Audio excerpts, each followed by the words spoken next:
شروع اللہ کا نام لے کر جو بڑا مہربان نہایت رحم والا ہے۔ سب تعریف اللہ ہی کے لیے ہے جو سب چیزوں کا مالک ہے، یعنی وہ کہ جو کچھ آسمانوں میں ہے اور جو کچھ زمین میں ہے سب اسی کا ہے، اور آخرت میں بھی اسی کی تعریف ہے، اور وہ حکمت والا ہے، خبردار ہے۔ جو کچھ زمین میں داخل ہوتا ہے اور جو اس میں سے نکلتا ہے، اور جو آسمان سے اترتا ہے اور جو اس پر چڑھتا ہے، سب اس کو معلوم ہے، اور وہ مہربان ہے، بخشنے والا ہے۔ اور کافر کہتے ہیں کہ قیامت کی گھڑی ہم پر نہیں آئے گی۔ کہہ دو کیوں نہیں آئے گی؟ میرے پروردگار کی قسم وہ تم پر ضرور آ کر رہے گی۔ وہ پروردگار غیب کا جاننے والا ہے، ذرہ بھر چیز بھی اس سے پوشیدہ نہیں، نہ آسمانوں میں اور نہ زمین میں، اور کوئی چیز ذرے سے بھی چھوٹی یا بڑی نہیں مگر کتاب روشن میں لکھی ہوئی ہے، اس لیے کہ جو لوگ ایمان لائے اور عمل نیک کرتے رہے ان کو بدلہ دے۔ یہی ہیں جن کے لیے بخشش اور عزت کی روزی ہے، اور جنہوں نے ہماری آیتوں کے بارے میں ہمیں ہرانے کی کوشش کی ان کے لیے سخت درد دینے والے عذاب کی سزا ہے۔ اور جن لوگوں کو علم دیا گیا ہے وہ جانتے ہیں کہ جو قرآن تمہارے پروردگار کی طرف سے تم پر نازل ہوا ہے وہ یقیناً حق ہے، اور اس اللہ کا رستہ بتاتا ہے جو غالب ہے، قابل تعریف ہے۔ اور کافر کہتے ہیں کہ بھلا ہم تمہیں ایسا آدمی بتائیں جو تمہیں خبر دیتا ہے کہ جب تم مر کر بالکل ریزہ ریزہ ہو جاؤ گے تو تم نئے سرے سے پیدا ہوگے؟ یا تو اس نے اللہ پر جھوٹ باندھ لیا ہے یا اسے جنون ہے۔ بات یہ ہے کہ جو لوگ آخرت پر ایمان نہیں رکھتے وہ آفت اور پرلے درجے کی گمراہی میں پڑے ہیں۔ کیا انہوں نے اس کو نہیں دیکھا جو ان کے آگے اور پیچھے ہے، یعنی آسمان اور زمین؟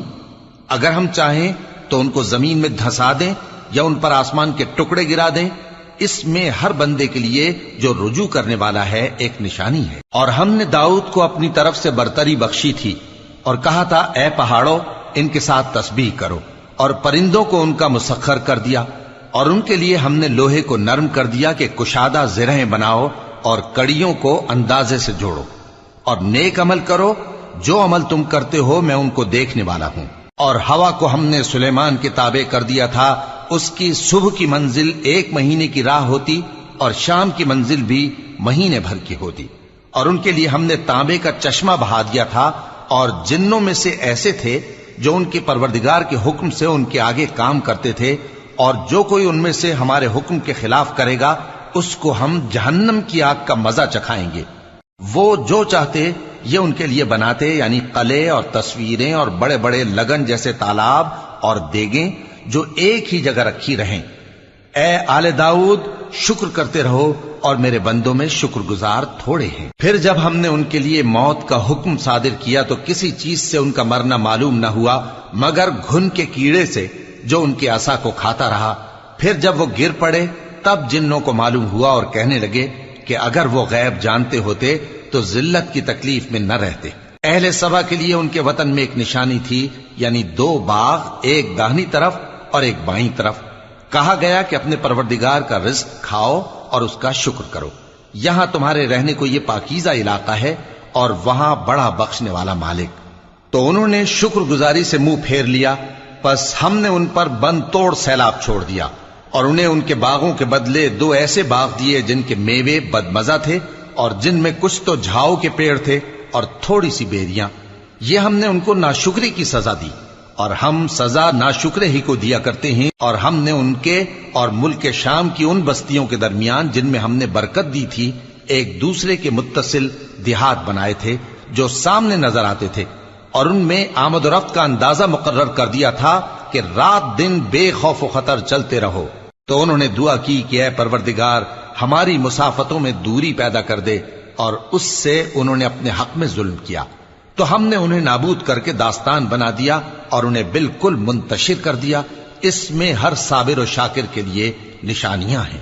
اور شیطان نے ان کے بارے میں اپنا خیال سچ کر دکھایا کہ مومنوں کی ایک جماعت کے سوا وہ اس کے پیچھے چل پڑے، اور اس کا ان پر کچھ زور نہ تھا، مگر ہمارا مقصود یہ تھا کہ جو لوگ آخرت میں شک رکھتے ہیں ان سے ان لوگوں کو جو اس پر ایمان رکھتے ہیں ممتاز کر دیں، اور تمہارا پروردگار ہر چیز پر نگہبان ہے۔ کہہ دو کہ جن کو تم اللہ کے سوا معبود خیال کرتے ہو ان کو بلاؤ، وہ آسمانوں اور زمین میں ذرہ بھر چیز کے بھی مالک نہیں ہیں اور نہ ان میں ان کی شرکت ہے، اور نہ ان میں سے کوئی اللہ کا مددگار ہے، اور اللہ کے ہاں کسی کے لیے سفارش فائدہ نہ دے گی مگر اس کے لیے جس کے بارے میں وہ اجازت بخشے، یہاں تک کہ جب ان کے دلوں سے اضطراب دور کر دیا جائے گا تو کہیں گے کہ تمہارے پروردگار نے کیا فرمایا ہے؟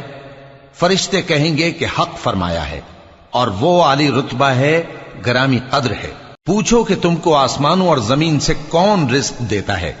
کہو کہ اللہ، اور ہم یا تم یا تو سیدھے رستے پر ہیں یا کھلم کھلا گمراہی میں۔ کہہ دو کہ نہ ہمارے گناہوں کی تم سے پرسش ہوگی اور نہ تمہارے اعمال کی ہم سے پرسش ہوگی۔ کہہ دو کہ ہمارا پروردگار ہم کو جمع کرے گا، پھر ہمارے درمیان انصاف کے ساتھ فیصلہ کر دے گا، اور وہ خوب فیصلہ کرنے والا ہے، صاحب علم ہے۔ کہو کہ مجھے وہ لوگ تو دکھاؤ جن کو تم نے اللہ کا شریک بنا کر اس کے ساتھ ملا رکھا ہے۔ کوئی نہیں، بلکہ وہی اللہ غالب ہے، حکمت والا ہے۔ اور اے محمد صلی اللہ علیہ وآلہ وسلم، ہم نے تم کو تمام لوگوں کے لیے خوشخبری سنانے والا اور ڈرانے والا بنا کر بھیجا ہے، لیکن اکثر لوگ نہیں جانتے اور کہتے ہیں اگر تم سچ کہتے ہو تو بتاؤ یہ قیامت کا وعدہ کب پورا ہوگا؟ کہہ دو کہ تم سے ایک ایسے دن کا وعدہ ہے جس سے نہ ایک گھڑی پیچھے رہو گے اور نہ آگے بڑھو گے۔ اور جو کافر ہیں وہ کہتے ہیں کہ ہم نہ تو اس قرآن کو مانیں گے اور نہ ان کتابوں کو جو اس سے پہلے کی ہیں، اور کاش ان ظالموں کو تم اس وقت دیکھو جب یہ اپنے پروردگار کے سامنے کھڑے ہوں گے اور ایک دوسرے پر الزام دھر رہے ہوں گے۔ جو لوگ کمزور سمجھے جاتے تھے وہ بڑے لوگوں سے کہیں گے کہ اگر تم نہ ہوتے تو ہم ضرور ایمان لے آتے۔ جو لوگ بڑے بن بیٹھے تھے وہ کمزوروں سے کہیں گے کہ بھلا ہم نے تم کو ہدایت سے جب وہ تمہارے پاس آ چکی تھی روکا تھا؟ نہیں، بلکہ تم ہی گناہگار تھے۔ اور کمزور لوگ ان بڑے لوگوں سے کہیں گے نہیں، بلکہ تمہاری رات دن کی چالوں نے ہمیں روک رکھا تھا جب تم ہم سے کہتے تھے کہ ہم اللہ سے کفر کریں اور اس کا شریک بنائیں۔ اور جب وہ عذاب کو دیکھیں گے تو دل میں پشیمان ہوں گے اور ہم کافروں کی گردنوں میں توق ڈال دیں گے۔ بس جو اعمال وہ کرتے تھے انہی کا ان کو بدلہ ملے گا۔ اور ہم نے جس بستی میں بھی کوئی ڈرانے والا بھیجا تو وہاں کے خوشحال لوگوں نے یہ ضرور کہا کہ تم لوگ جو چیز دے کر بھیجے گئے ہو ہم اس کو نہیں ماننے کے، اور یہ بھی کہنے لگے کہ ہم بہت سا مال اور اولاد رکھتے ہیں اور ہم کو عذاب نہیں ہوگا۔ کہہ دو کہ میرا رب جس کے لیے چاہتا ہے روزی فراخ کر دیتا ہے اور جس کے لیے چاہتا ہے تنگ کر دیتا ہے، لیکن اکثر لوگ نہیں جانتے۔ اور تمہارے مال اور اولاد ایسی چیز نہیں کہ تم کو ہم سے قریب کر دیں۔ ہاں، ہمارا مقرب وہ ہے جو ایمان لایا اور عمل نیک کرتا رہا۔ ایسے ہی لوگوں کو ان کے اعمال کے سبب دگنا بدلہ ملے گا اور وہ امن و چین سے بلند و بالا عمارتوں میں رہیں گے۔ جو لوگ ہماری آیتوں کے سلسلے میں ہمیں ہرانے کی کوشش کرتے ہیں وہ گرفتار عذاب کیے جائیں گے۔ کہہ دو کہ میرا پروردگار اپنے بندوں میں سے جس کے لیے چاہتا ہے روزی فراخ کر دیتا ہے اور جس کے لیے چاہتا ہے تنگ کر دیتا ہے، اور تم جو چیز خرچ کرو گے وہ اس کا تمہیں عوض دے گا، وہ سب سے اچھا رزق دینے والا ہے۔ اور جس دن وہ ان سب کو جمع کرے گا پھر فرشتوں سے فرمائے گا کیا یہ لوگ تم کو پوجا کرتے تھے؟ وہ کہیں گے تو پاک ہے، تو ہی ہمارا دوست ہے، نہ کہ یہ، بلکہ یہ جنات کو پوجا کرتے تھے اور اکثر انہی کو مانتے تھے۔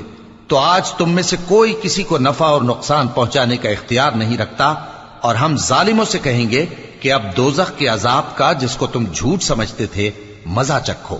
اور جب ان کو ہماری روشن آیتیں پڑھ کر سنائی جاتی ہیں تو کہتے ہیں یہ ایک ایسا شخص ہے جو چاہتا ہے کہ جن چیزوں کی تمہارے باپ دادا پرستش کیا کرتے تھے ان سے تم کو روک دے، اور یہ بھی کہتے ہیں کہ یہ قرآن محض جھوٹ ہے جو اپنی طرف سے بنا لیا گیا ہے۔ اور کافروں کے پاس جب حق آیا تو اس کے بارے میں کہنے لگے کہ یہ تو کھلا جادو ہے، اور ہم نے نہ تو ان مشرکوں کو کتابیں دیں جن کو یہ پڑھتے ہوں، اور اے نبی صلی اللہ علیہ وآلہ وسلم نہ تم سے پہلے ان کی طرف کوئی ڈرانے والا بھیجا، اور جو لوگ ان سے پہلے تھے انہوں نے تکذیب کی تھی، اور جو کچھ ہم نے ان کو دیا تھا یہ اس کے 10ویں حصے کو بھی نہیں پہنچے۔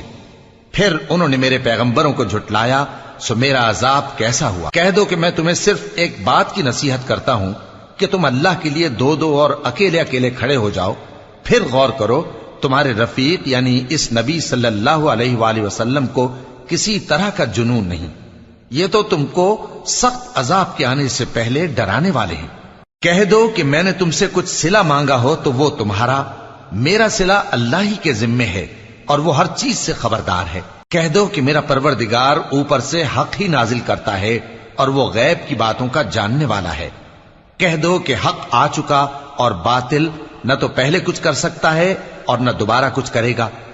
کہہ دو کہ اگر میں گمراہ ہوں تو میری گمراہی کا ضرر مجھی کو ہے، اور اگر ہدایت پر ہوں تو یہ اس وحی کے طفیل ہے جو میرا پروردگار میری طرف بھیجتا ہے، بے شک وہ سننے والا ہے، نزدیک ہے۔ اور کاش تم دیکھو جب یہ گھبرا جائیں گے تو عذاب سے بچ نہیں سکیں گے اور نزدیک ہی سے پکڑ لیے جائیں گے اور کہیں گے کہ ہم اس پر ایمان لے آئے، اور اب اتنی دور سے ان کا ہاتھ ایمان کے لینے کو کیسے پہنچ سکتا ہے، جبکہ پہلے تو اس کا انکار کرتے رہے اور بن دیکھے دور ہی سے اٹکل کے تیر چلاتے رہے، اور ان میں اور ان کی خواہشوں میں پردہ حائل کر دیا گیا، جیسا کہ پہلے ان کے ہم جنسوں سے کیا گیا، وہ بھی الجھن میں ڈالنے والے شک میں پڑے ہوئے تھے۔